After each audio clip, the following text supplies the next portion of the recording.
Welcome to another edition of Free Association Radio. I think this is the fifth or sixth Sunday night show, and I just started the Wednesday show last week, which was great. It's a different show. It's the Navigating the Astrological Matrix show, where I do free readings for people. And so welcome. It's Pi Day. Does anybody out there know what Pi Day is? I'm not talking cream pie. I'm talking PI, as in pi, as in the golden ratio. Today, apparently, mathematicians have declared that this is the closest day that there is in our experience as being a human on Earth with our calendar that represents the golden ratio, or pi. So this is Pi Day. This is maybe as perfect as it gets today, theoretically, based on the numbers. But then again, maybe not. But today's Pi Day, and happy Pi Day, everybody. It's interesting that on Pi Day, we celebrate the birthday of Albert Einstein. Fascinating, isn't it? Albert Einstein's birthday is on Pi Day. And my buddy Pete Darling, I know he's not listening, but he's up in Seattle, Washington, and just a great artist and bright guy. And one of these days, you will be reading Pete Darling. You'll be reading his novel, trust me. He's one of these guys that's just a success at whatever he does, and he's really gotten into writing. He's very influenced by William Gibson, and I just want to thank Pete Darling for being somebody that I have known in my life and has made my life richer for it. Happy birthday to you, Pete. Happy birthday, Albert Einstein. Happy Pi Day to everyone else. It's also Michael Caine's birthday, a.k.a. Maurice Micklewhite. Love Michael Caine. Great actor. Great actor. Yeah. The list of movies is endless, and now he's playing his great roles. Endless. Sleuth. If you haven't seen Sleuth with him and Laurence Olivier, rent the film.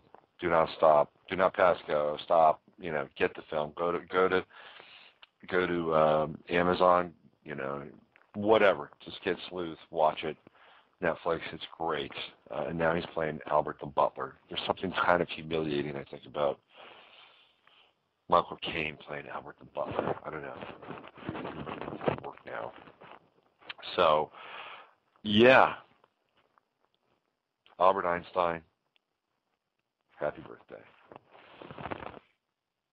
Some of you may know that I have been going through a pretty interesting time, and my father passed away last Friday, and it's other than my dog that lived with me for 15 years, he was really the first person in my life that passed away that really that I spent a lot of real estate with, and we returned his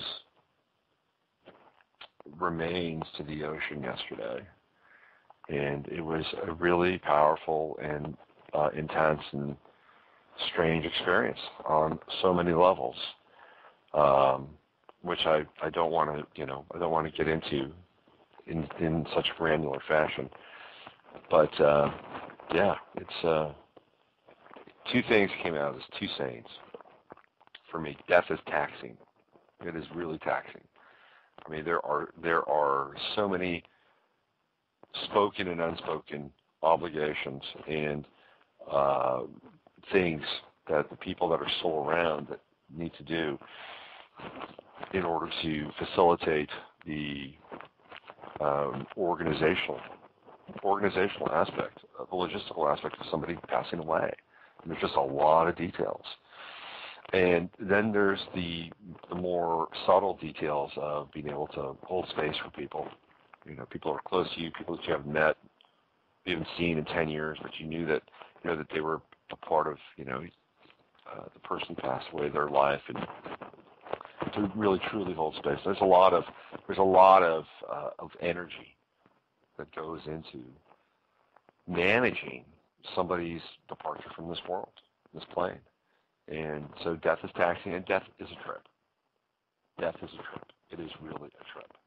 And I'm sure it's a trip for the people who have left, obviously, but it is a trip on so many levels for those of us that are still here.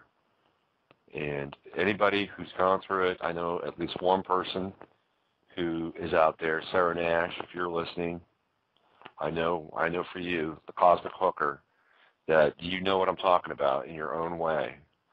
And so death is really a trip. So tonight's show is about time travel. And we're going to have Gentill Abdullah on in about 9 or 10 minutes. And if you have been to my website, robertphoenix.com, you can actually see Gentill's astrological chart, which I did last week and began to kind of deconstruct it, throughout the week and really put it up today. And it's a fascinating chart. It totally reflects who he is and where he is. And he has 3 incredibly significant transits going on right now in his chart. They're big, fat transpersonal transits, and there's no coincidence that this young man, who we're going to find out, we're both going to find out about him in about 10 minutes, that he is really playing around with some pretty sophisticated principles when it comes to time travel. And I first read about him on a portion of CNN's website, and I was blown away by his theories, and not just the theory, but the surety of the execution of the theory. So we're going to talk to him in about 8 or 9 minutes, and we're going to find out what he's up to, where he's come from, what his life is like, and how he got interested in time travel. I've always been very interested in time travel. It's one of my passions, actually. Time travel, time, synchronicity. And one of the things that I experienced yesterday was I time traveled. When we went out to the ocean, Pacific Ocean, and we had my father's memorial service. It was in an area that I used to live in, and that my parents used to live in as well. And it's the Half Moon Bay, El Granada, Moss Beach, Montera. And in fact, I was the postman at one point in time for the Montera post office. Actually, the post office, yeah. So it was Montera, and I had a little bit of a patch in Princeton and El Granada. I was a rural route carrier. I did that for about a year and a half when I was living with my parents at the time. So I haven't really spent a lot of time back in that area recently, and it changed so drastically. I mean, when I was there, Tres Amigos was this Mexican restaurant that was fantastic, and it was just on the side of Highway 1. It was very, very, very humble, but great Mexican food. And that was, Tres Amigos was one of the highlights of living there, right? And I considered it a real quality of life experience. And now they've got the Ritz-Carlton about 2.5, 3 miles away. And we were there last night, and we were, of course, reminiscing about my father's life. And I had an $18 glass of wine at the Ritz-Carlton. $18 glass of wine. And I got to tell you that $18 glass of wine was about a quarter filled. And I looked at that glass of wine and I said to myself, this is what's wrong with America. This $18 glass of wine at the Ritz. I mean, obviously you're there for the ambiance, the lounge singer, the comfortable seats. So you're buying more than that $18 glass of wine. You're buying the experience. You're buying the cachet. But to me, I could have had a $5 glass of wine. I would have been just as happy. Trust me. And I could have been in a much humbler place, and I would have been happy as well, as long as the people that I was with were good company. But that $18 glass of wine it's everything that's wrong with America. Trust me on that. It was all distilled. I drank it anyway, but I drank it very slowly. So I was there, and the area's changed. It's incredible. And we went to this restaurant that I used to work at 27 years ago. It's called Pasta Moon, and I helped open the restaurant. I was one of the first waiters there.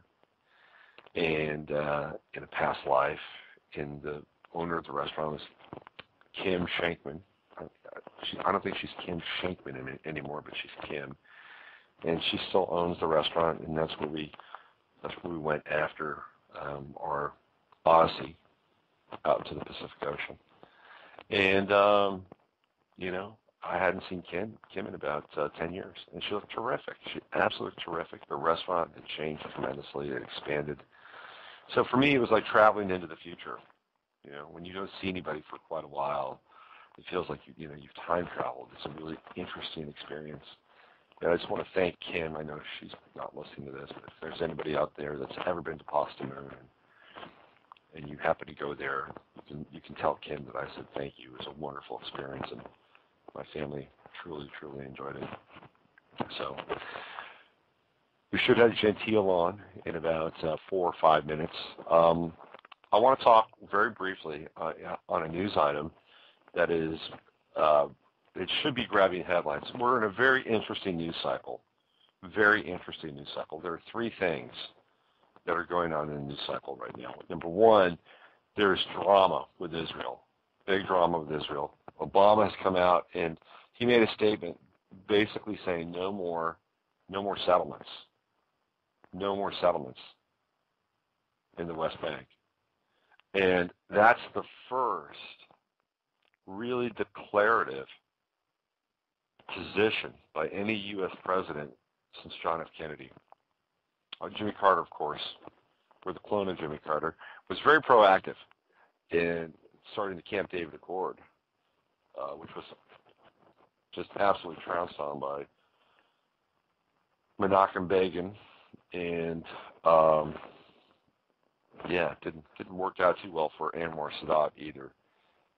But after that, it's been all hands off, and all of a sudden, the Obama administration has gotten very touchy about settlements in the West Bank, in Gaza. And what's fascinating is, of course, the relationship between Obama and people like David Axelrod and Rahm Emanuel, whose parents were a member of Irgun, and Irgun was one of the groups that were involved with the Hotel King David bombing in Jerusalem, and really set the stage for ousting the British, getting the British out of there, so that the newly minted state of Israel can take root.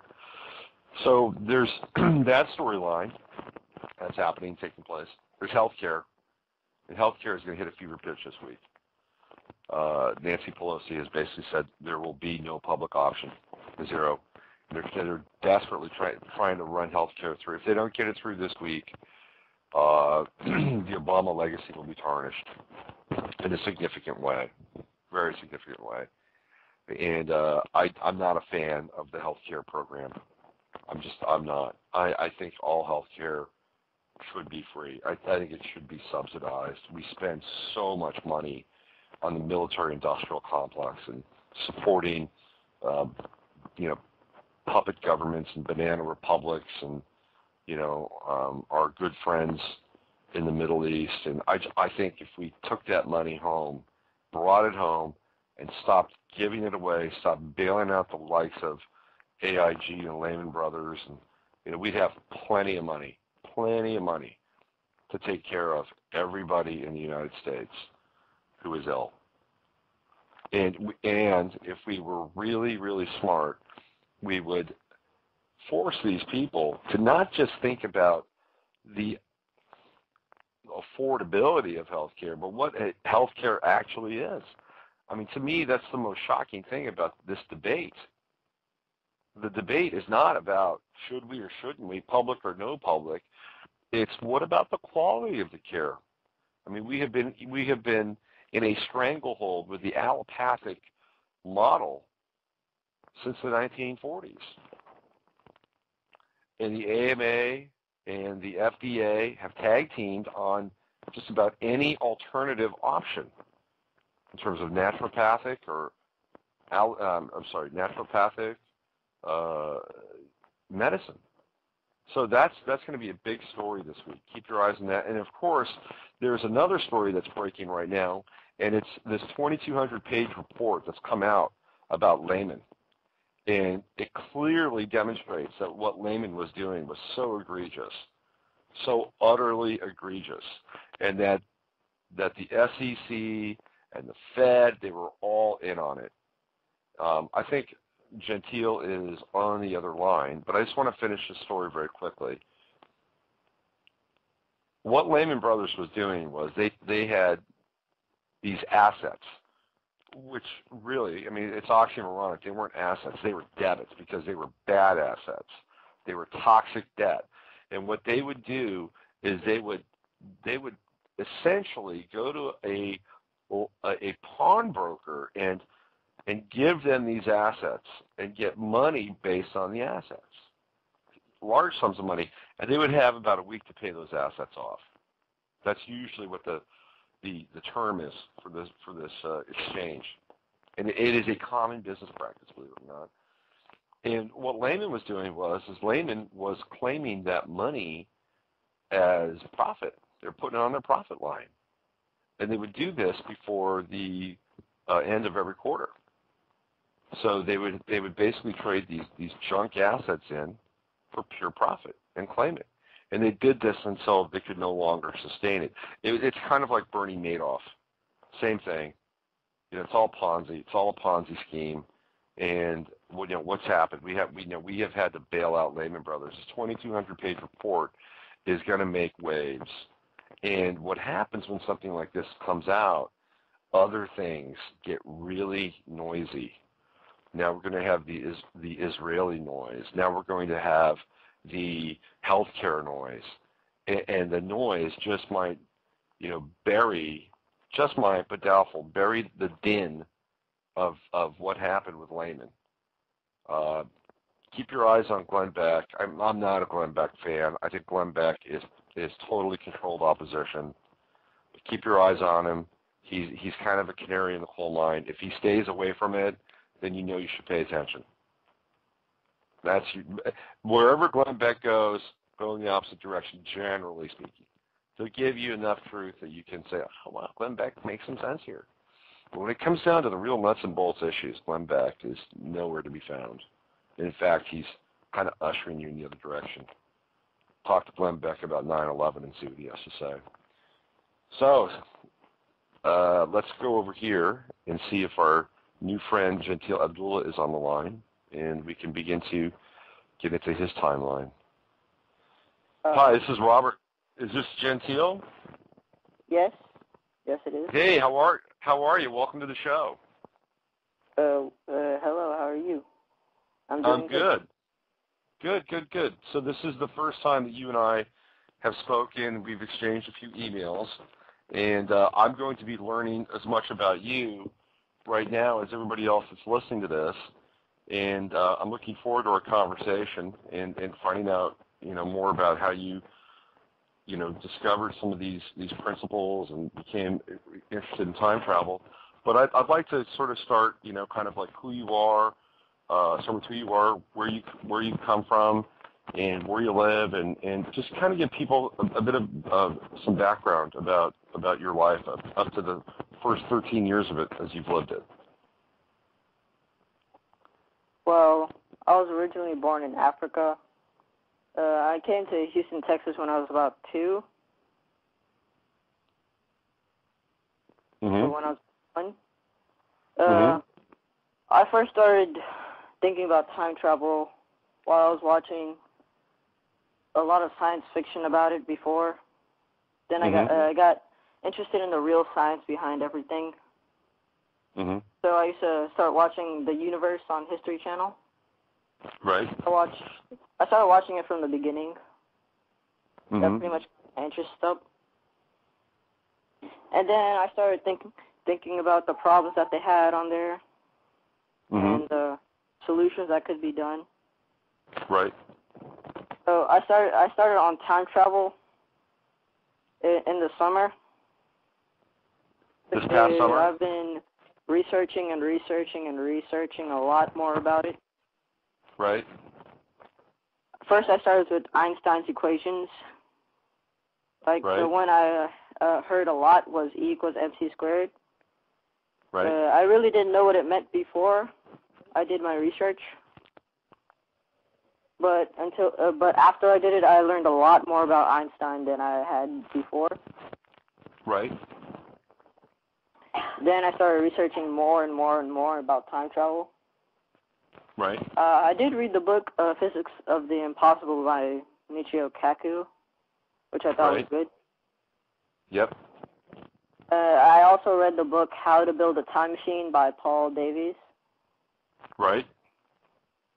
And I read another book called Cosmic Time Travel, but I don't recall who the author was in that book. Right. Pretty much your average 13-year-old right now. Yep. Speak a different language at home.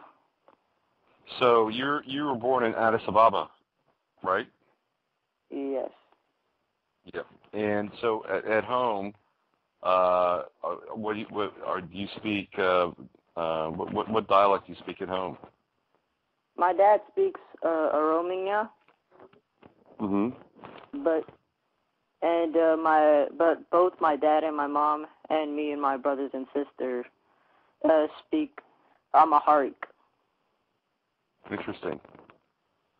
So you have 3 concurrent dialogues in your household at any given time. That's absolutely fascinating, and it's got to. I think brain development is an incredibly fascinating subject, and how we link up our gray matter and the neocortex and all of our neuroreceptors and all the stuff that takes place, early on in our life, and your brain is still forming at 13 years of age. I mean, it's not forming as quickly as it did when you were, say, 2 or 18 months, but you're still making connections. You're still making complex connections between both hemispheres of your brain, and now you've got three different dialects, which adds a layer of complexity to your brain development, which is really interesting. So by the way, it's fascinating. Today, I'm a big synchronicity guy, and today's Einstein's birthday, and I had no idea that it was Einstein's birthday.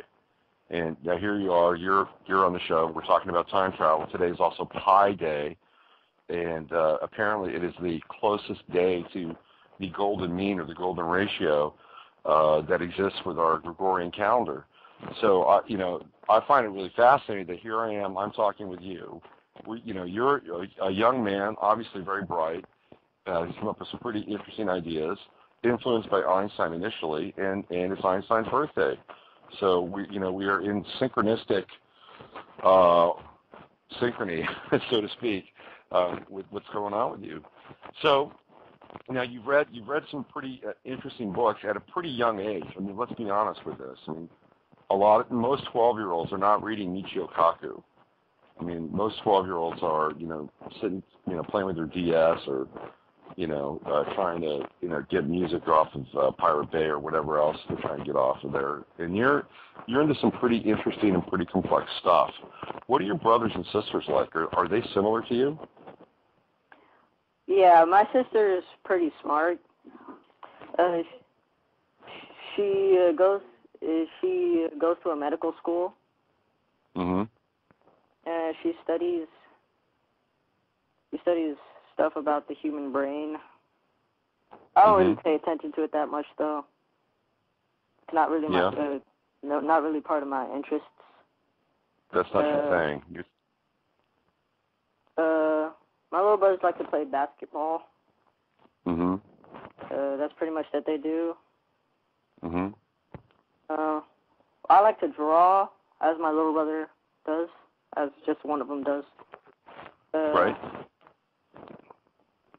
When I was a kid, I used to watch some cartoons, but all like normal kids do. Right. I stopped it after I got older. Right. At an early age, I read most of the Harry Potter books. Right. I bought the 7th one when it came out. Finished So, in 2 days. Yep. I play basketball at my house, and I assembled my own basketball goal. You built it yourself? Yeah, but I got help from my dad picking up the. Oh, that's. Yeah, because it's is it 10 feet high is the regulation height? Yeah. Yes, you'd have to have a little bit of help on that. Well, let's cut to the chase here. Let's talk about time travel. Let's talk about your theories of time travel. I put a link up on my website, and it was when I first discovered you. It was the ireport.com doc, which has now had 46,000 views, and it's been shared 154 times. So this is where I discovered you and some of your ideas. And let's talk about that piece. And let's talk about your ideas and your theories around time travel and your actual construction of a time travel device. And let's start there, and then we'll talk about how this has impacted your life and how people are responding to you. Well, the one I was stated on there was one of my old theories. Well, I found it way too barbaric just by crushing the magnet that we could make mass but it'd make a really, really small black hole. Right. So I decided to go the easier way and absorb the energy and mass that we need from our surroundings and turn the energy that we have to mass by means of rotation. So that basically got me started on E equals mc squared, where we use the energy all around us from the light and turn that into mass. And by rotating the object that absorbs the energy, we can get the we can turn the energy into mass and actually bend space and time into a loop, causing a closed time-like curve, and use the closed time-like curve to travel through any place in space and time to its present state. And so just by walking through this ring that we have, we can end up in a different time period. So now there's actually a brief illustration on the iReport page. If you go to my website, robertphoenix.com, you'll see that I actually did Gentills chart, which we'll talk about a little bit later. And I have a link in the body of text inside the chart. Inside the post, and you can go to the page that I'm referring to, and there's an illustration there of it looks like something out of 2001: A Space Odyssey, and it is headed directly into a ring, which Gentill is referring to. So now you have the theory, but you are also trying to build the actual physical hardware for this, aren't you? Yes. There's a lot of stuff that I need that I don't have right now, mostly because it's really hard to obtain, and the money that we need to do it.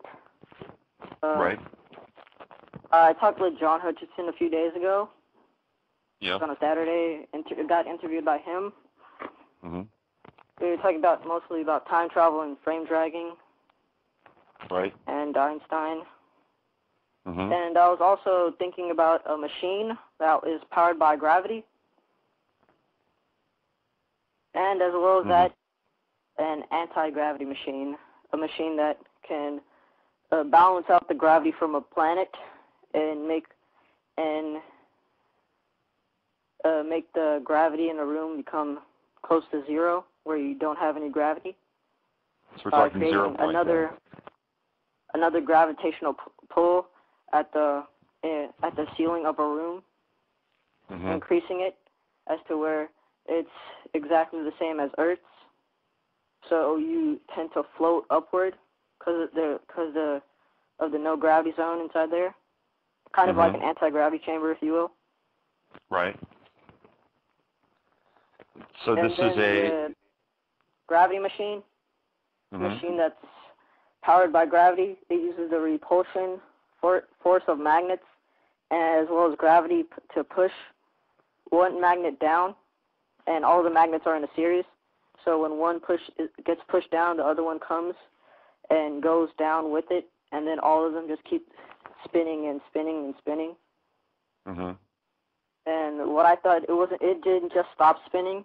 It didn't just keep going. It actually went faster. And I think as long as the magnets can stay at their normal, as long as the magnets are active, they can actually keep going, and maybe even faster than the speed of light. Mm-hmm. That's as long as the magnets are active and they don't break or heat up too much. Mm-hmm. Mm-hmm. This is absolutely fascinating stuff. Now, do you have a supply of magnets at your house that you're able to kind of play with and create fields and stuff like that with? Yeah, we have a lot of magnets at my house. Mm-hmm. I think we've got about maybe 30 to 20 magnets at my house. Mm-hmm. But they're more like ring magnets, the ones with the holes in them. Right. I need a lot of other stuff than just the magnets that I have right now to do the experiment. Right. So that's a major issue for me. So when you were on John's show, what was, obviously you had people that would call in and listen to you on the show, and is that right? Did you get some calls from people? I didn't get any calls from anybody, rather, on John's show. It was just an interview that was supposed to be on TV. Right. For his new show, March of the Hobbits. And it's a call in anybody or anything. I usually just get emails about stuff like that. Mm-hmm. When people just want to talk to me, they just send me an email at my email address. Mm-hmm. So I could just talk to them like that. Mm-hmm. Really have no other methods of communication.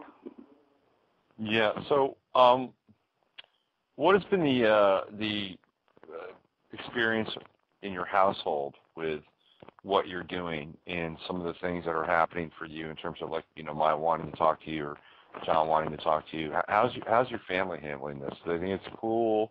Do they think that Gentill's just a geek and he's a goofball, we love him, or how's it all going down there for you? It's getting pretty interesting around my house. Well, before I started all the experiments, and one day while I was on the computer, I heard a sound, and I looked around, and I didn't see anything, and then I looked to the floor, and I didn't see anything there. I looked at one specific spot where I thought I heard the sound. I didn't see anything there. And then I heard the same sound, and then when I looked to that same spot, I saw a fuse just laying on the floor for no reason at all. That's fascinating. I really couldn't explain the fuse being there because I saw it before and it wasn't there. Interesting. Really interesting. So, one of my theories is that we're going to start to see more and more what I would call temporal anomalies. Like, for instance, you hearing the sound and then the fuse not being there, then the fuse being there. And, my theory around this is perhaps not as scientific as Einstein's, but because you and other people like you are starting to think about time in different perspectives, in different sorts of way, we actually impact time itself simply by our consciousness in how we relate to it.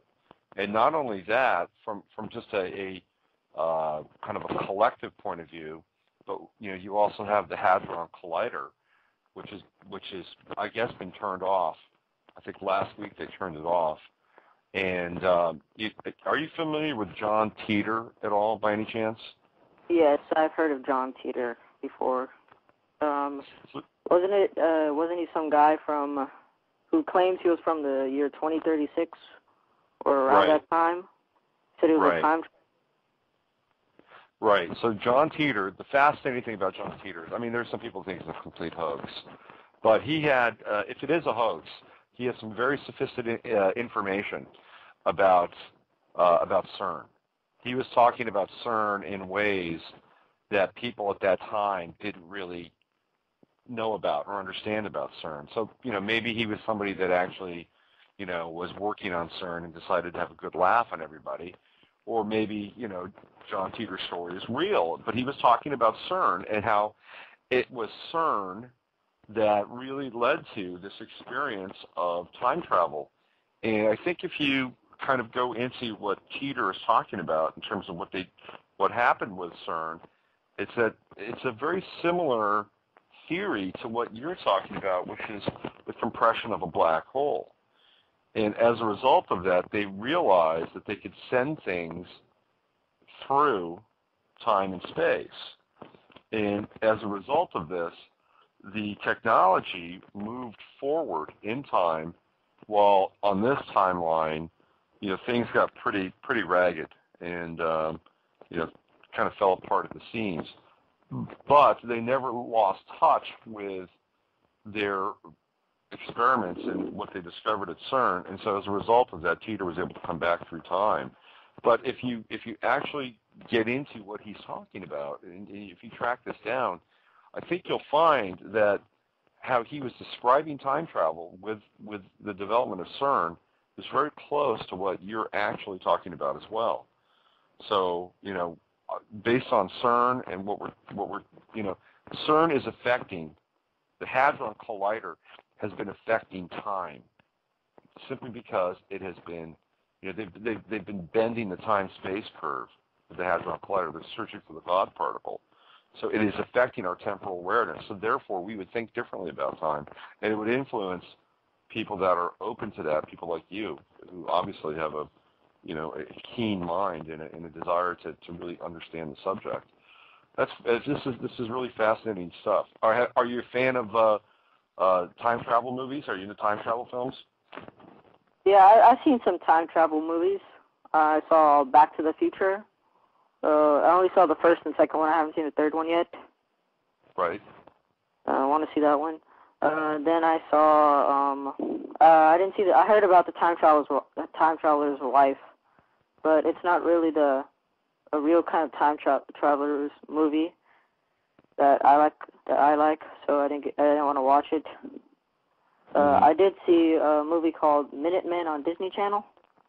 Right. It was all right. Well, you're pretty young. You're 13 years old, so obviously there's the old PGR thing going on for you.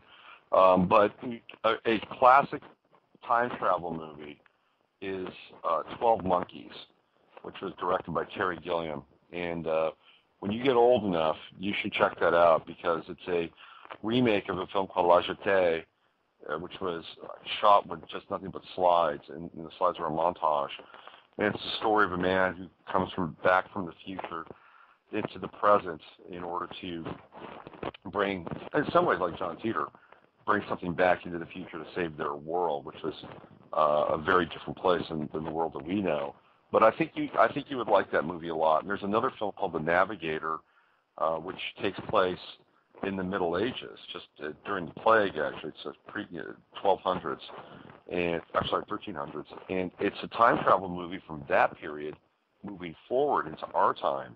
And it's a really fascinating film, and I think you'd really enjoy that. So, what's the day at school like for you? When you go to class, do you ace all your tests in math, what's that like for you? Well, I have all GT classes. They do pretty well in class. Yeah. I'm just a normal kid out there. When you say what does GT mean? Gifted and talented. Okay, so you're in a program. Yeah, for AP. Okay. So that's kind of cool. That's interesting in its own way, huh? I mean, you get to kind of accelerate and move ahead and get challenged. Do you feel like you're challenged enough in school? Not really, no. Not really. Huh, interesting. So you go to a public school in Houston, right? Yes. Yeah. Well, Houston's kind of a weird place, isn't it? It's kind of all over the place, right? I mean, it's like all these crazy neighborhoods, and it's kind of funky, huh? Kind of. Yeah. Yeah. One of the things about Houston is they don't have any real zoning laws, and so they've got all these different wards, and they've got 20-story buildings next to 2-story buildings and stuff like that. It's kind of like the Wild West in some ways. Do you get to go back to Ethiopia at all, or you just been hanging out here? No, I've just been hanging out here. I haven't gotten back there yet. Mhm. So you left when you were 2, and you haven't returned to Ethiopia. No, I haven't. Yeah. Is that something you'd like to do? Yeah, I'd want to go back there. Just want to see what it's like. Yeah. My mom's movies of it back there. Uh-huh. It looks pretty nice. It's really green back there. I heard it's really hot though. Yeah, it is pretty hot. I think it's right there at the sub-Saharan equatorial line, if I'm not mistaken. So it's pretty warm. It's a fascinating place. Very, very. It sits in a bowl. Addis sits in this big bowl, and because of that, it was, people couldn't get to Addis. If you wanted to go in and attack there, you had to go over these incredibly steep mountains and then down the other side. So they really had no natural enemies or threats for a very long time, and it kept their culture intact. I'm fascinated by Ethiopian culture and music, and there's this group called U2. You know those guys, right? Uh-huh. So one of their big hits is "Where the Streets Have No Name," and I believe that's about Addis, because they don't have any streets. The streets have no street signs. You just have to people describe where you have to go.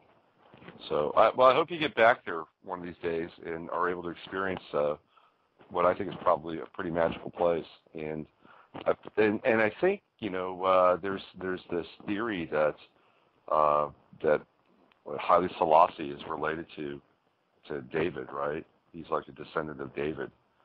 So there's the whole sort of Davidian branch there in Ethiopia. Fascinating stuff. Well, listen, I'm going to give out the phone number here. It's 347-308-8995, 347-308-8995. And if you're out there and you want to talk to Gentil, you want to ask him about his life, you want to ask him more about his theories of time travel, please give us a call. I'm sure he'd love to chat with you and get some different perspectives. Have you experienced any kind of, I guess the common term would be haters? Have you experienced haters around what you're doing, and that you're too young, you don't know what you're talking about? This is all just a fantasy for you? Yeah, I've experienced it before, but I've been getting more complex about my subject. Mm-hmm. I think I've been learning. I'm still researching more and more about it every day. Things. So this for you is really it's a calling. I mean, this is really like your mission right now in life. That's totally awesome.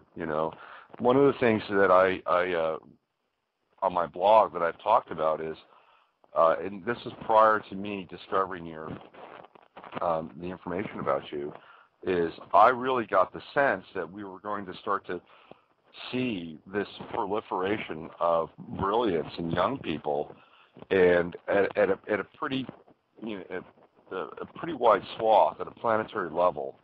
And within just days after my putting that out there, I read your piece, and then I guess it was 2 weeks ago I read about the website Chat Relay. Do you know that website? No, I haven't heard of it before. Well, it's probably better that you haven't. Chat Relay is this new phenomena on the internet. It's kind of the latest version, like when Napster broke. When Napster first broke, you had just like crazy file sharing. It was so easy to use, right? Just reach into somebody's computer and just exchange files. Chat Relay is kind of like that in terms of its viral nature. So you go into the website and you randomly hit a button. You hit a button and you are randomly connected to somebody else in some other part of the world who has a video camera on their computer, and you never know who you're going to talk to. I mean, you can be talking to somebody in Russia or Cleveland or wherever, and you know, you don't know what kind of scene you're going to drop into. And it's wildly popular, and there are a lot of you know, celebrities that play with chat roulette. Anyway, the guy who built chat roulette is 17 years old. You know, and so here we have yet another example of this brilliance that I think is bubbling up through our youth, and we're going to see more and more of this. And I think, you know, people like yourself have real gifts to share with our world, and I hope that we can support you and others like you and take you seriously, and allow your gifts to blossom. Because you know, I think the world really needs, you know, some true innovation on a wide scale. So, do you have a sense of what you're involved in, and do you have a feeling that it's kind of part of a bigger purpose for you? Yeah, I feel that the time travel thing is just the beginning for me. I think I'm gonna be doing a lot more stuff. I think I could use the money from the time travel part to help fuel my other experiments that I'm thinking about. Right. So just to put that out there. So let me ask you a question. Do you have a website, Gentill? Oh, I don't have a website. All right. I'm going to give you some marketing 101 hints. Okay. Here's what you do. You get yourself a website, you know, GentillAbdulla.com, and then you put out, you know what you're doing, your theories. You know, you've been on my show, you've been on John's show, and people can say, wow, this kid's legitimate, and, you know, and you can link to this show, you can link to John's interview. They'll listen to you and they'll say, you know, he's for real. And then here's what you do: you put up a PayPal donate button on your website. Please donate. And I guarantee you will get people to donate to your work. I mean, you can start, you know, your own project or whatever it's called.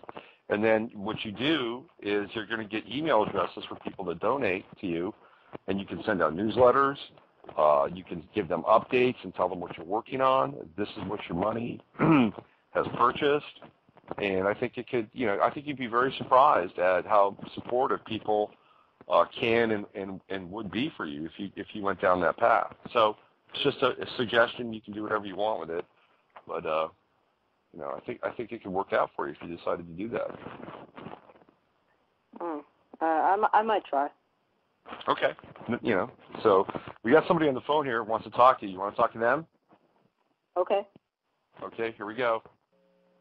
Hi, you're on FAR with Robert and Gentill. Who is this? This is Lori, Robert. Hey, Lori. I just spoke to you the other day. Yeah. And I just wanted to say how much I appreciated you taking the time to do the reading. I wasn't quite cognizant that your father you said he had just passed away, but I didn't realize you were still in the midst of dealing with all that. So I really greatly appreciate you taking the time to do a reading with me. No problem.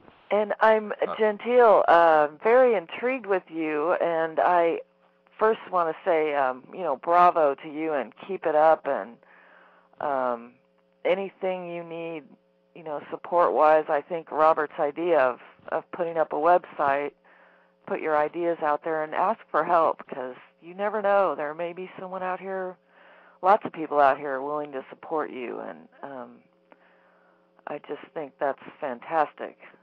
13 years old, wow. Yeah. I'm curious, are you familiar with Nassim Haramein? Yes, I'm familiar with Nassim Haramein. Okay. And also, I just heard recently, you're never sure how legitimate these people are, but there's someone named Dr. David Anderson that was on Coast to Coast Radio within the past month or so, and he has a website, andersoninstitute.com, and he's all about this The terminology you're using, that's exactly what he's talking about also, so you might check that out too. And I don't know if it'll be stuff you've already figured out, but you were saying you're not real challenged at school, so maybe you may find some information on his site that might expand your ideas more. I heard about the Anderson Institute a long time ago. Really? Yeah, I think I heard about it a few weeks ago. Yeah, okay. With the time reactor using yeah. Yeah. Okay. Well, and just keep up the good work, and we're rooting for you. Okay. Yeah, we sure are. Hey, thanks for calling in, Lori. I really appreciate it. You're welcome. Bye, Robert. All right. Bye, Bye. Take care. Bye. So that's pretty cool. One of the things that the people that come to my blog or that know about you through Facebook in my Facebook community is that they're all really cool people and they're very supportive people. And this is the type of folks that I think could really kind of cheer you on, because I think we're all very interested in change, and whoever is bringing the change in a really authentic way, we're definitely into. So you used a term.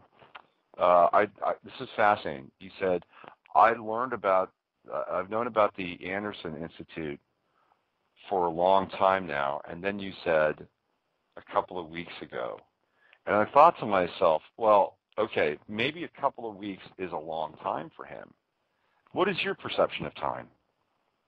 Well, my perception of time and things in my brain feel like I can feel them repeating and repeating and repeating over and over again. Just through my head, every moment that passes, I can feel that like if it's repeating or something. Mm-hmm. And time with me, it's kind of weird.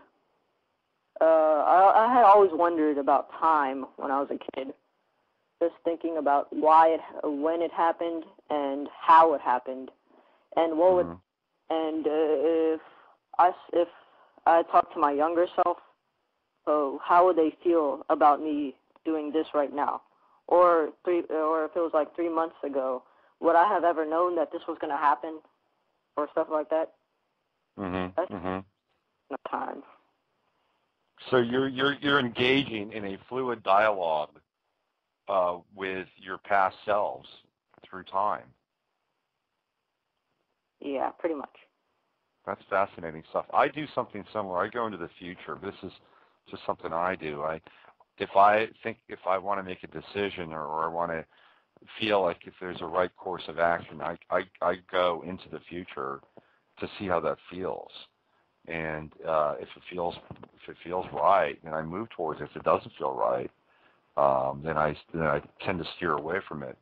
And it's a pretty effective tool for me.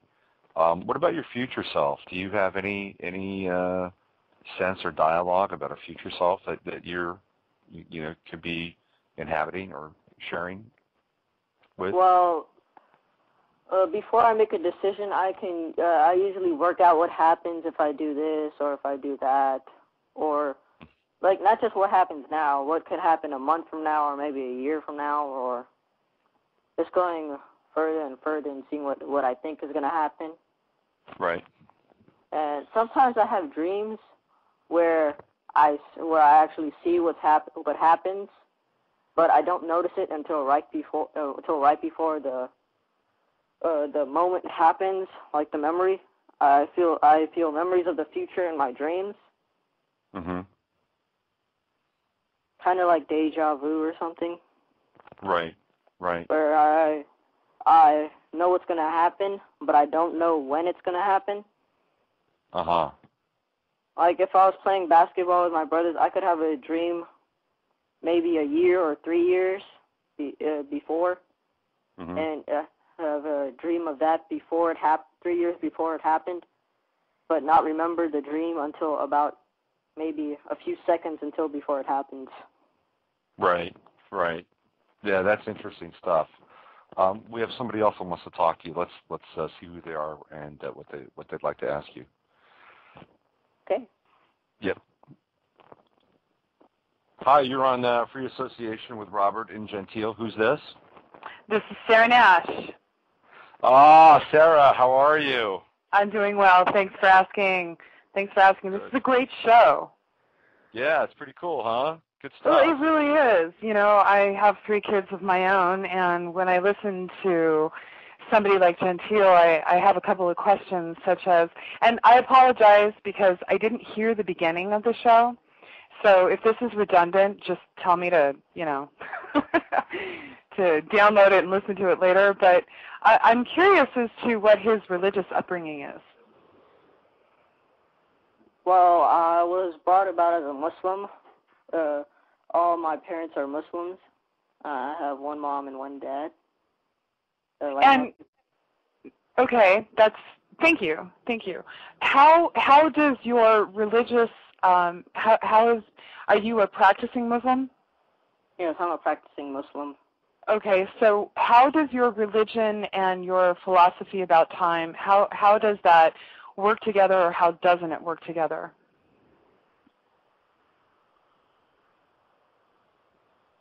Well, I really don't know how they both go together. I see some stuff about Islam that most people don't see. I read some interesting stuff about it. I'm currently still trying to memorize the whole Quran. Oh my goodness. That's marvelous. Good for you. That's quite an undertaking. But do you think that there's going to be any conflicts, or do you think it's going to be smooth throughout? I mean, because you're going to go places. I mean, it's going to be huge what you have to give and what you're going to reveal in the future. But do you think that there's going to be any sort of conflict or not? I don't think there will be any real conflict.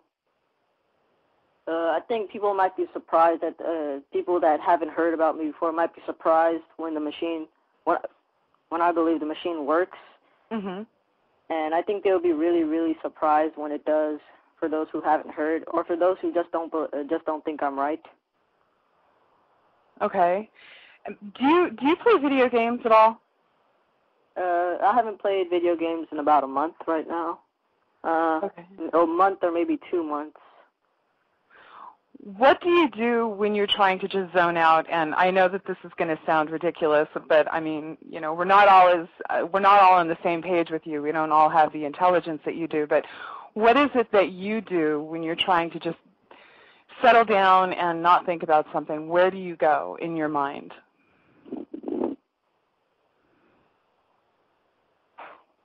Well, in my mind, that's a really hard question for me because I just tend to look at something without really looking at it and comprehend what it means or what it is. And sometimes I think about how I'm thinking or what am I thinking about when I'm thinking.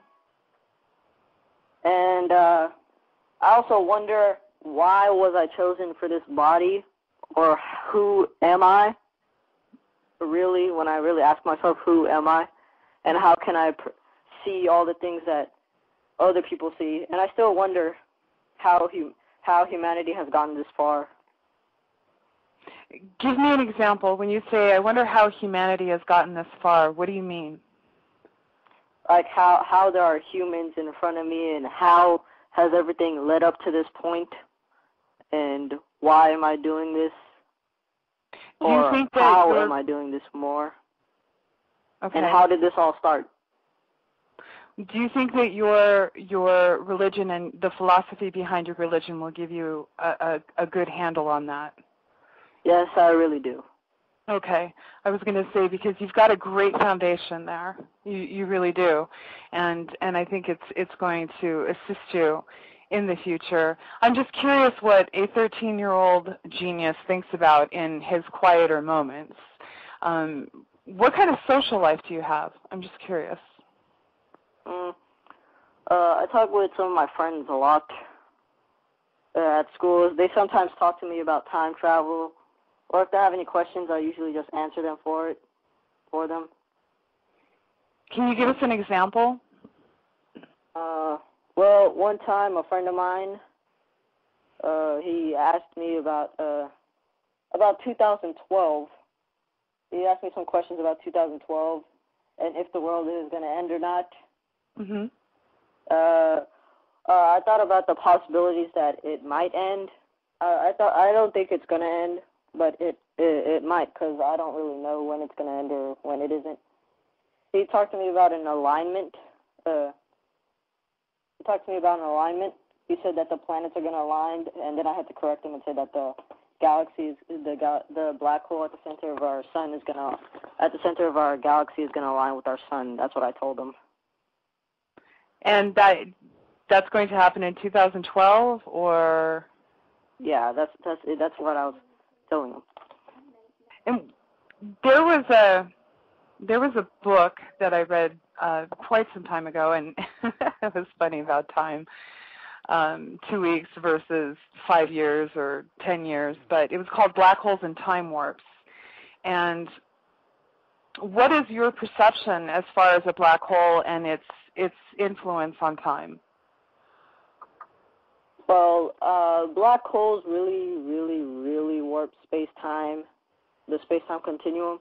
And I believe that in a rotating black hole inside the singularity where there is an infinite energy density, that it actually has its own sort of universe inside there where it's just absorbing our space-time, using it for itself. And there is actually life inside the black hole where they have other mini black holes inside the singularity of the black hole. Could it be infinite? Yeah, inside the singularity. That's fantastic. So have you had any, I am blown away. Yeah. Gentil, have you had any offers from any major universities at this point? No, not really. Okay. I haven't really talked to a lot of major universities. I talked with a guy from MIT once, but that wasn't really anything special. It was just talking about time travel. Mm-hmm. I don't know the guy's name, but he told me he was a theoretical physicist.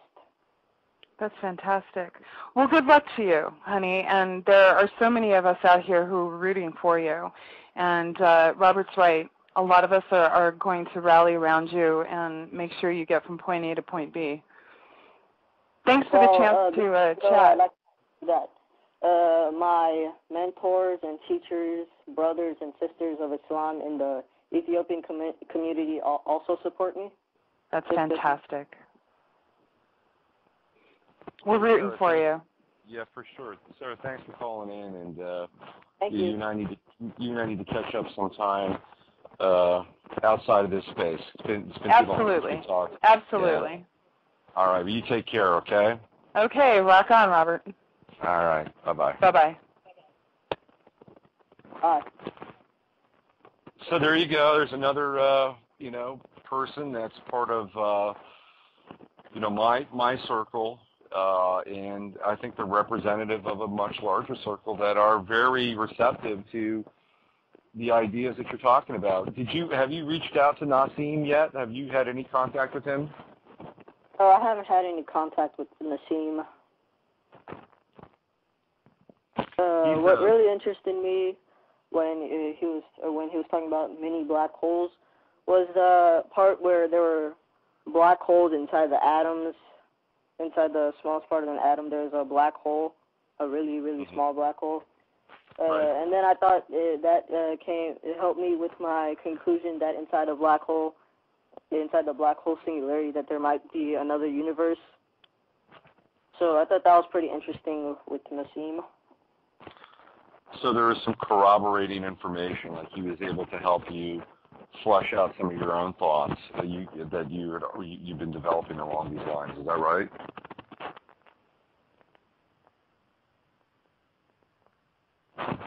Are you there? Yeah, I'm still here. Okay, yeah.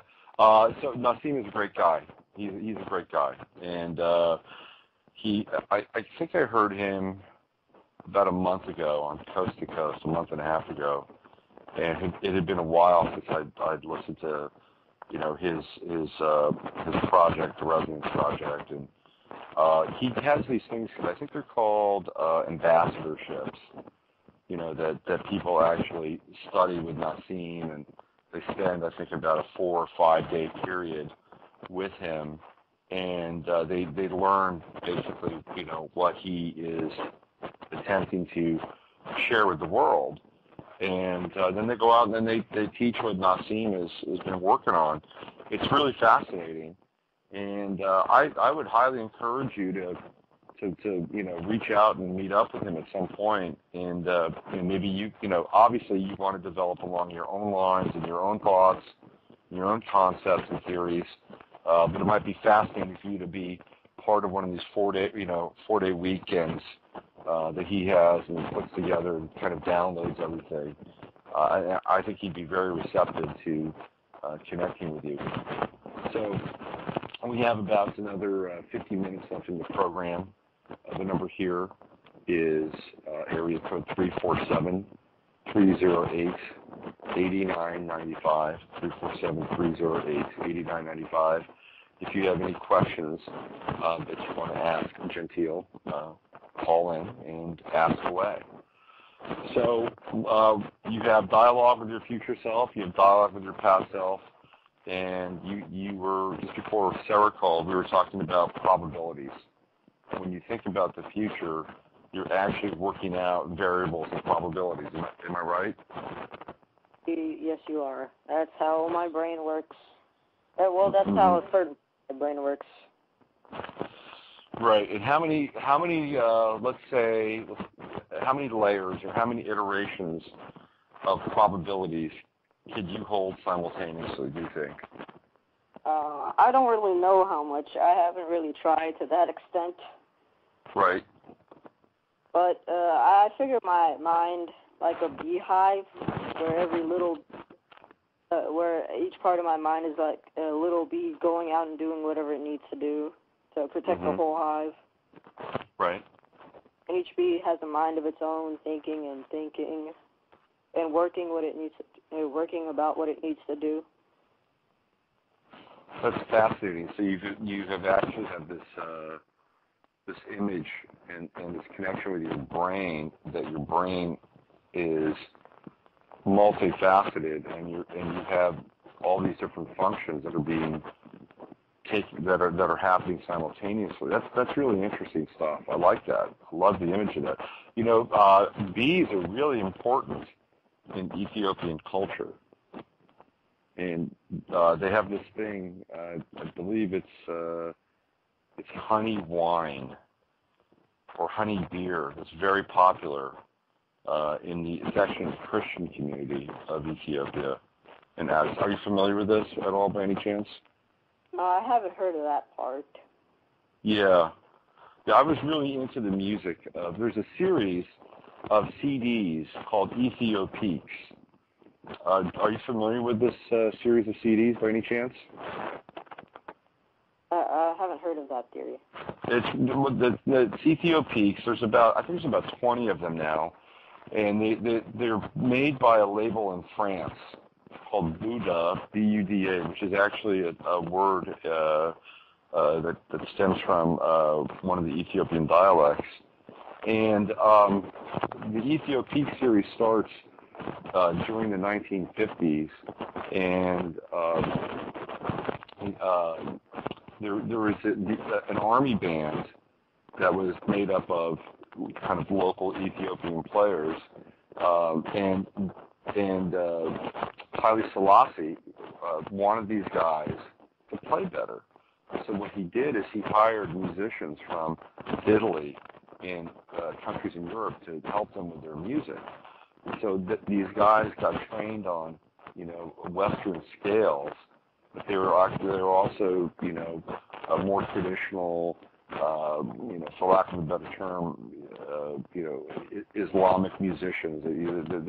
They would play different types of music. It wasn't just Western. In fact, it wasn't Western music at all. So you had this interesting match between these two types of music. And then they started to listen to people like James Brown and sort of the Western soul sound, and it all comes together in a very, very interesting way. And the music is absolutely fascinating. It's like unlike any other music that I've heard.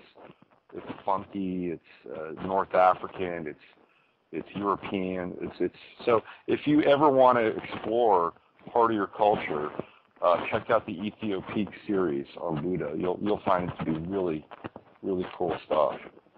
So, what do you listen to? What kind of music are you into? My mom has some Ethiopian music inside her car somewhere, and my dad some Oromian music when we go through the car sometimes. I don't know what the Oromian words mean.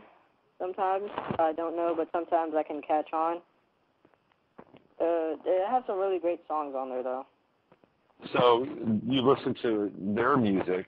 Is there music from your surrounding area in Houston or that's part of the United States that you listen to at all, or are you off into other stuff? I listen to their music sometimes, but they have it on CDs. And then sometimes when they don't have the CDs, I sometimes listen to 95.7 FM. The Radio Disney sometimes. Radio Disney? Cool. So, well, I'm going to give out the number one more time, and if anybody wants to give Gentil a shout here and ask him any questions, the number is 347-308-8995, 347-308-8995, and I think we'll have one more segment here with Gentil, and wrap things up. And so try to get your call in if you want to give him a shout. There's a place up here in Northern California. I'll give you another potential resource for yourself. It's called the Institute of Noetic Sciences, and it was started by Edgar Mitchell, who was an astronaut, and they do some really cool stuff up there. There's a guy by the name of Dean Radin who does a lot of psychic research, and there's a woman by the name of Marilyn Schlitz who does things on remote healing, things of that nature. And I think that would be a really good resource for you in terms of their programs and in terms of the people that are working there, and perhaps even some mentors. They're this intersection between what we call noetic sciences, spirituality and science. So that would be a good place for you to plug into, and I'll send you a link to that, after our show here. So what are your plans for the future, literally and figuratively? What's next for you? Well, after I build a successful time machine, I want to patent it because I need the funding for more of the stuff for the bigger stuff that I want to do. That time machine can also be used for a wormhole to shorten spaces, shorten two spaces in the space-time continuum, like a shortcut. Also help us with our time travel, as well as also help us with our space travel as well as time travel. So more like a 2-in-1. Right. So what about energy? What about free energy? What about tapping the zero point, tapping the void? Not just for time travel, but to be able to power things on Earth. Does that interest you at all? I was thinking something about the gravity machine, where the magnet repels another magnet, which then repels the other magnet, and then repels another magnet, and then another magnet, like a domino effect, but with magnets on a wheel. Right. But upright. And then as it pushes one down, the other one, all of them push around and around until it comes back and pushes the whole thing, and it makes the whole wheel rotate, and you can get the energy. You can use the energy from the rotation to power a motor. So. Right. Well, that makes sense. I mean, you'd have to get them aligned in the right way and be able to somehow keep their spin in alignment. But if you could do that, figure that out, it makes a lot of sense, for sure. Yeah. definitely. Do you enter any science fairs or anything back there in Houston? I don't enter science fairs. It kind of distracts me from my real work. I love it. That's great. That's funny. I like to have as much time as I want with the time travel, because time travel is a subject that once you get into, you don't want to get out of it. Right. Right. I think it'd be fascinating to be able to time travel anytime you want to, and to just visit the past, present, or future, just because you could. Mhm. And what about? So let's say we'll play the butterfly effect game here. So let's say you go into the past, and you go to a certain area in the past, and you interact with culture and history. What happens? Do you change the outcome of that interaction, or have you worked that out yet? How does that fall out for you? Multiverse theory might be correct, where every decision you make creates another universe. So if you time travel, you end up in a different universe. So when you go back in time, you really don't affect what's in your universe. Or there's the universe which there's no such thing as a paradox, because when you time travel back, you would have in the future you would have already time traveled back and caused yourself to go time travel. So anything you do there would have already happened, and it would have appeared as if nothing actually happened to you. Right. Yeah, that makes sense. That makes total sense. When I was a kid, I had this. I was about 6 years old, and I was hanging out on the sidewalk in front of the apartment we lived in, and I had this real sense that the past was still happening. It was a really lucid sense, and I was walking from my father, and I said, I think the past is still happening. I think you could revisit the past. And he, shot it down. I don't think so. But that was one of my first experiences around, having a different sense of time, that there was an alternate reality, an alternate timeline that was taking place. And it was just kind of a pure insight into that. Do you have that experience as well, by any chance? I don't really have it that much. But I heard about something called quantum jumping, but I don't really know if it's real or not, though. I've just been thinking about it. How do you stay honest with the theories and the principles that you're working with? What is your litmus when you say, this is BS, or this might have some legs and I should pursue it? Well, read more and more and more about it. Just myself in the know about everything. I see some science, physics stuff a lot. Physics.org, where I get my news, see if anything new has happened in the scientific community, just to see. Right. So have you had moments where you have had a theory or an idea, and and then you've seen it, sort of like what Nassim sort of pointed out, but you've seen it, so you know what? This just validated something I was really kind of going with. Does that happen to you? Not really, but there have been some stuff that I had thought of before, but then I had ended up I've rediscovered a lot of stuff which I thought were new to me, but then as I looked into it again and again, it has already been discovered by somebody else. But I didn't have the influence that they had on other. I just didn't know that they were doing that. It was independently by myself. Right. And so I just didn't know that they had done that already. So you stumbled across theories that were similar to yours, things that you sort of thought, well, that would say to me that you're on the right track, obviously, and that to keep going and keep making time, as they say. So you're off to school tomorrow, Monday, and you're back in your school life. And what's that going to be like for you? What is your average school day? Actually, tomorrow we don't have school. It's spring break over here. Okay. So you have like a week off, is that it? Yeah, we have a week off. And what are you going to do with your week off? I might I might go to Galveston. Mm-hmm. Okay, cool. Well, I've really enjoyed having you on here.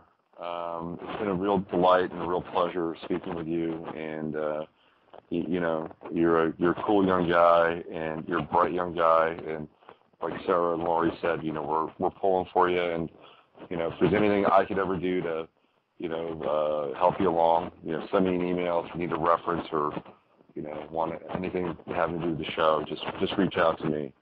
And I just want to support you and root you on. So right on. Keep doing your thing. Well, bye, Robert. All right, Gentill. Have a good night. We'll talk to you some other time. We'll catch up with you in the future, okay? Okay. All right. Take good care. Okay, bye. Bye-bye. Thank you. Thank you. You're welcome. So that was Gentill Abdullah, who is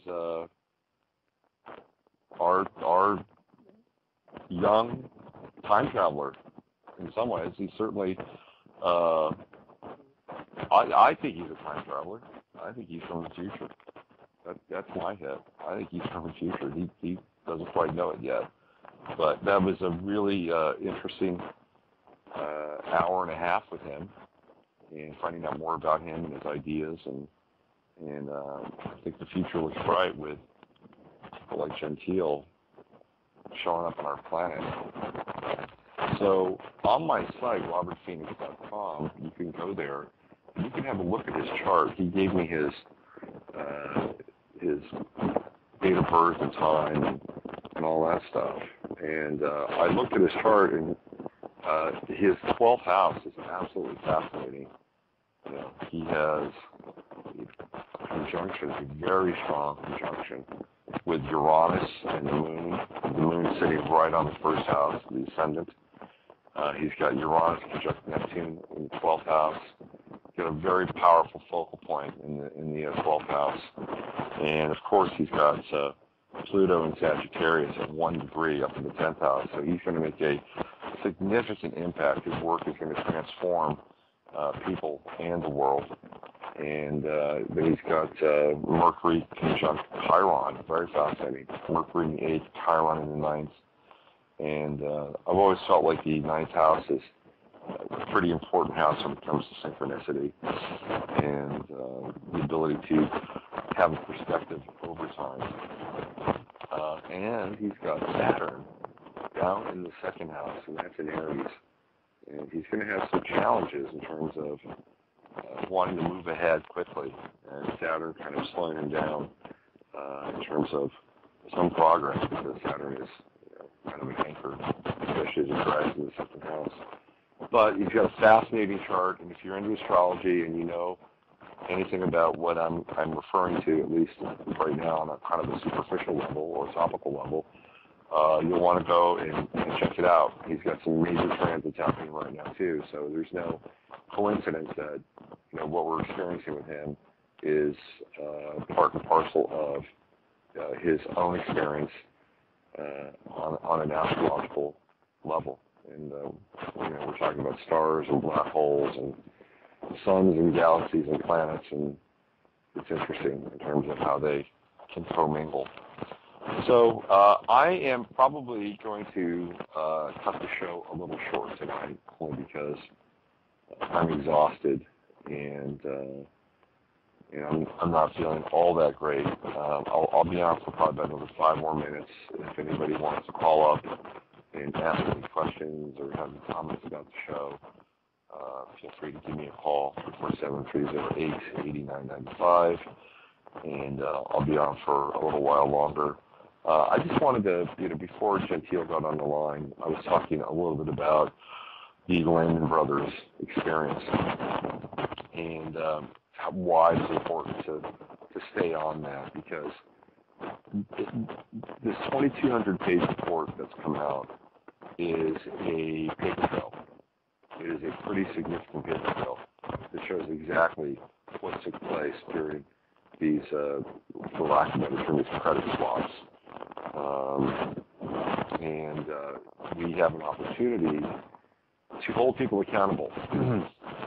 So I would hardly suggest, if you have any kind of free headspace, free time, and you want to investigate this a little bit further,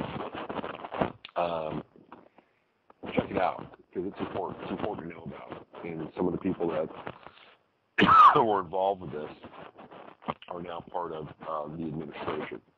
You know, they just crossed over the fence and come on the other side, aka some guidance. So I just want to say one more thing. It looks like we're winding down on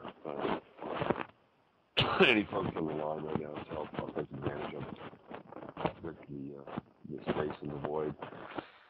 Yesterday, when we had the memorial for my father, it was the first day in literally weeks and months that there were no chemtrails. Even though my voice may not reflect that right now. But there were no chemtrails in the sky when we took my father's ashes out to the ocean. And I gotta say, it made me really happy. You know, just I was thinking, before all this happened, it would be a real drag if I had to do this and remember my father and scatter his ashes at sea. And there were these white stripes, getting laid down overhead. And I just didn't want to think about having to, block off the chemtrail experience while I was saying goodbye to my father. It was really kind of a bit much for me, to be honest with you. And lo and behold, there were no chemtrails. I was absolutely and utterly shocked, pleased, and delighted that I didn't have to waste my headspace on that and could be as present as I could. But today they were back and off on that. And so for one day, there was a reprieve, and it happened to be the right day, I guess. And either somebody out there has some respect for me, or it was just a beautiful coincidence. And I'm really grateful for that. I'm not grateful for today, although because the crap in the sky. There's a real interesting thread on Facebook that I was a part of, and my buddy Lawrence Holtberg, who's a shit disturber on Facebook, and I love it. He posted something about chemtrails. He and I were actually talking about them on Friday night, and we were Skyping together, and they just laid a heavy carpet bomb out in his part of the world, northeast part of the United States. And he told me that he was feeling, really crappy after it happened. And, angry and depressed and just out of it. And, it's not uncommon. So we had our conversation about it. We spent probably about a good 45 minutes talking about the chemtrail experience. And he turned around the next day and he put it back out on Facebook. It had 45 comments. It was an epic thread. And there was, a couple of people who, said it's bullshit and that it's, just a quack theory and these are contrails and these are easily explained and blah, blah, blah, blah, blah. And, I didn't get defensive, but I had to put in my 2 cents and I had to get Lawrence back because, Lawrence does some good stuff on Facebook, and I wanted to support him, and of course I'm with him on this. So I put out on Facebook, I responded to the post that back in 2008, I was with Dennis Kucinich very briefly, and I had it was kind of a chain thing. It was at a festival, and he was speaking. And he came off the stage, and I was backstage, and I kind of cornered him a little bit. I asked him about chemtrails, and Dennis Kucinich said, they're real. Said they're real. People are getting sick, and I had no doubt that they were real. I wanted to know if he became president, what would he do about it? and he told me what he would do. He would enact. He's been working on legislation for quite some time, which is basically trying to have airliners, aircraft, be able to divulge and reveal and list the ingredients of their jet fuel. Like, you know, what are they putting out in the air? So what he was trying to do was get a handle on, you know, propellants were coming out of the propellants, in which case we could then get a real handle on, you know, what was actually in our sky. So he was trying to come at this from a pretty practical legislative perspective. But he also told me that they are real. You know, people are getting sick. People I know are getting sick. These were his words. And, you know, I put that on Lawrence's thread, and, you know, there was this one guy who, you know, really kind of came at me and said that, you know, politicians are all the same, and Dennis Kucinich is just another mom, Paul, blah, blah, what, you know, whatever. And I just didn't have the time, and I didn't have the energy to state my case over and over and over again. And I'm kind of over that, really. I mean, I will, you know, I'll put stuff out there, but I am not invested in trying to get people to believe what I believe in, or try to have them, you know, invest in my perception of reality, or my version of reality. And that part is over, I think. And it was very liberating for me to just say, you know what, do your own research, draw your own conclusions. And, you know, I'm more interested in resonating and working with people and communicating with people and sharing with people that are in alignment. They're in alignment with, you know, kind of what I'm experiencing and feeling. And I think that's where really the energy is going. Now, what I'm in alignment with is my own experience, but I'm finding that there are a lot of other people in alignment with it as well. So there must be something to it. You know, there must be a distraction here, and that's what I'm into. I'm not into distraction. I'm into traction. So next week, I think we're going to have Alan Tower on, and Alan is a good friend. He's a musician. He's got some fascinating theories on resonance, natural resonance, and what it means to maintain one's connection with nature and natural resonance, and how we get out of tune and out of sync. And he's got a number of CDs out. I believe the Nature Company put them out. Some of them he's put out on his own. He's a didgeridoo player. He is a song player. He is a waka player. He's a guitar player. And Alan will blow your mind. You know, we'll get into stuff like cymatics and singing stones and all kinds of great stuff. You know, Alan and I, we travel pretty well together. So he'll be on next Sunday night. Wednesday, I will have my Wednesday morning Navigating the Astrological Matrix show. If you want to get a free mini reading, you can tune in on Wednesday, and I'll spend some time with you on Wednesday morning, 11 o'clock Pacific Standard Time. And that's going to do it. I'm going to sign off early tonight because I am fried, and I got to shut it down for a little while. So I hope if you listen to the show tonight, I hope you've enjoyed it. I hope you enjoyed listening to Gentill and his theories, and what a fascinating and really good young man he is. And when I think of him and others like him, it gives me a lot of positive energy and hope for the future. That we're going to be in good hands with, you know, some of these kids on the planet. Trust me on this. They're going to really help us out here in a big way.